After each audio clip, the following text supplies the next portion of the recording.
Ladies, let me tell you something. No contact is a start, but it ain't the finish line. Some of y'all think just cutting him off is enough. You think if you stop texting, stop calling, stop showing up, he's going to sit there, stare at his phone, and suddenly have a revelation about how good you were. Nah, that ain't how this works.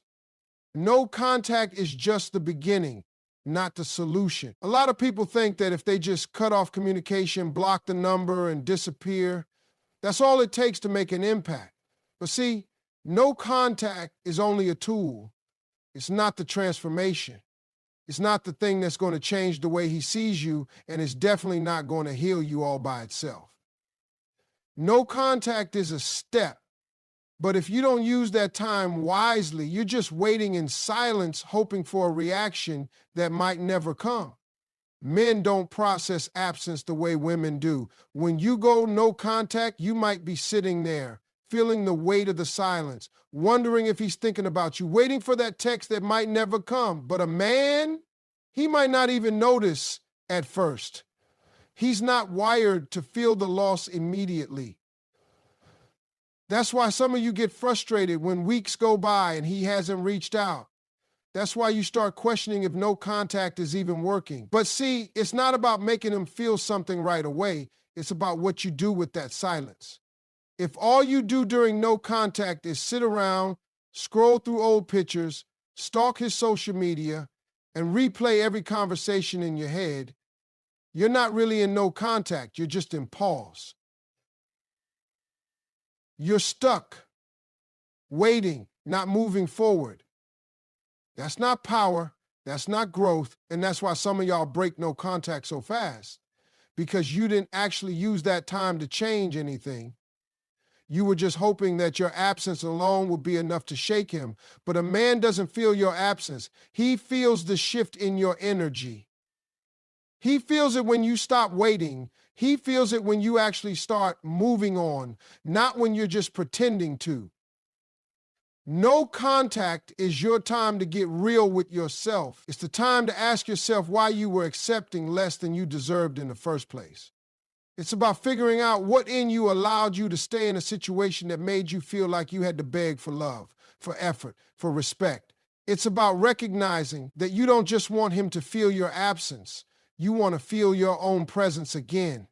Because that's what really makes a man notice. When you use no contact the right way, you stop worrying about if it's working on him and start realizing that it's working on you. It's shifting your focus back to yourself, making you stronger, making you better. And the crazy part, that's exactly when he feels it the most. Because when a man senses that you're no longer just trying to make a point, when he sees that you're genuinely growing, genuinely leveling up, that's when the silence starts to get loud for him. That's when he starts to feel the difference. But if you're just using no contact as a waiting game, if you're sitting there hoping he'll reach out first, then you're not in control. He still is. Leveling up in every area, mindset, finances, health, and peace, is how you truly reclaim your power. When a relationship ends, especially one that left you feeling unappreciated, the best response isn't revenge, anger, or even proving a point. The best response is becoming the best version of yourself. Not for him, not to get noticed, but because you owe it to yourself to stop settling for the bare minimum in love and in life. It starts with your mindset. Your thoughts shape your reality.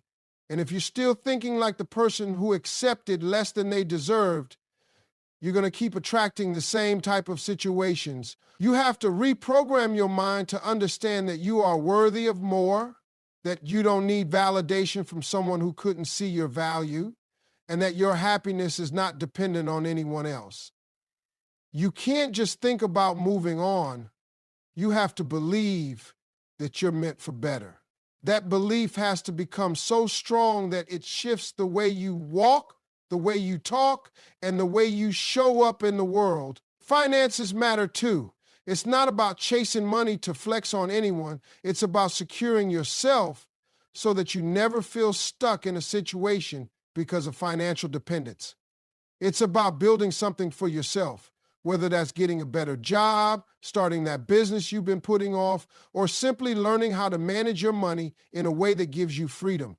Independence is attractive, not just to other people, but to yourself. When you know you can take care of yourself, you stop settling for relationships that only offer you companionship without security. Your health is your foundation. When you feel good physically, it reflects in every area of your life. This isn't about trying to look a certain way to make anyone regret losing you. It's about feeling strong, energized, and confident in your own skin. Exercise, eat well, take care of yourself, not because you want to impress anybody, but because you deserve to feel amazing every single day. Taking care of your body isn't just about appearance. It's about discipline, self-respect, and showing up for yourself in ways no one else can. Then there's peace. Peace is something a lot of people don't realize is priceless until they lose it. If a relationship drained you, made you question your worth, or had you constantly anxious, then peace is the biggest upgrade you can give yourself. Protecting your peace means letting go of toxic conversations, removing yourself from environments that no longer serve you, and learning to love solitude instead of fearing it. It's about surrounding yourself with people who pour into you instead of draining you. When you operate from a place of peace, you become untouchable. No one can manipulate you, no one can shake you, and no one can make you question what you already know. You are more than enough. Glowing differently isn't about proving a point to anybody. It's about becoming the version of yourself that you were always meant to be. When people say she's glowing, they're not just talking about how you look. They're talking about the energy you carry, the confidence in your step, the peace in your spirit. That kind of glow can't be faked, and it definitely can't be ignored. After a breakup, most people either break down or break through. Some stay stuck in sadness, replaying what went wrong, waiting for an apology, waiting for validation that may never come. But the ones who truly move forward, they shift their focus. They take all that love, all that energy they were pouring into someone else, and they start pouring it into themselves. And that's when the glow starts to show. It's not about getting a revenge body, though taking care of yourself physically is a part of it. It's not just about dressing better or switching up your style, though feeling good about how you present yourself can be powerful. The real glow comes from peace, from healing, from knowing that you don't need anyone to complete you. It's in the way you carry yourself when you've learned your worth. It's in the way you smile when you're genuinely happy with the life you're building. It's in the way you move when you're no longer tied to something that was draining you. There's a different kind of energy that comes from a woman who has finally chosen herself. She's not bitter. She's not desperate for closure. She's not looking back. She's too busy moving forward. And here's the thing about men. They can sense that shift.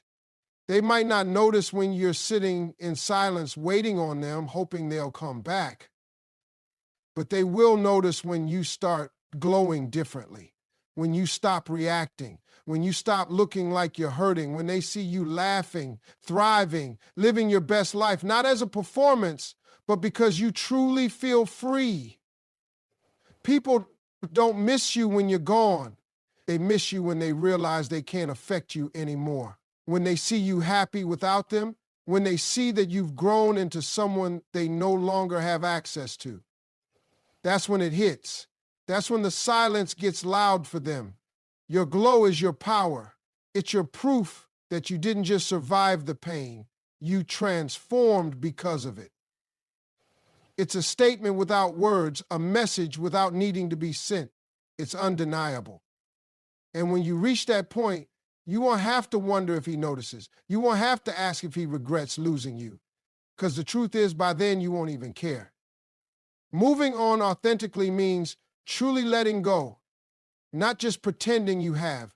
A lot of people rush into something new just to prove a point, hoping that if they're seen with someone else, the person who hurt them will feel some type of way. But fake moving on is just another way of holding on. If you're still checking to see if he's watching, still waiting for a reaction, still trying to make him jealous, then you're not actually over it. You're just using someone else to fill the void, and that never works. Real moving on isn't about making him feel anything. It's about making yourself feel whole again. It's about sitting with your emotions, not running from them. It's about taking time to heal instead of trying to cover up the pain with distractions. Too many people think they need someone new to prove they're okay, but true strength comes from standing on your own, rebuilding your confidence, and finding happiness within yourself. When you move on for real, you stop needing closure. You stop looking for answers that won't change anything. You stop replaying the past and start focusing on what's ahead. There's a peace that comes when you're no longer attached to what broke you, when you're no longer hoping for an apology or waiting for someone to realize your worth. That's when you know you've truly moved on, when your happiness is no longer connected to what they do or don't do. When you wake up in the morning and they're not the first thing on your mind. When you hear their name and it doesn't trigger anything in you. That kind of freedom is priceless. And the only way to get there is by doing the real work, facing your emotions, growing from the experience, and making sure you never settle for less again. Moving on authentically means focusing on yourself, not revenge. It means stepping into a new season of your life with gratitude for the lessons you learned. It means understanding that just because it didn't work out doesn't mean you lost. It just means you were redirected to something better. You stop seeking validation and start realizing that your worth was never tied to that relationship in the first place.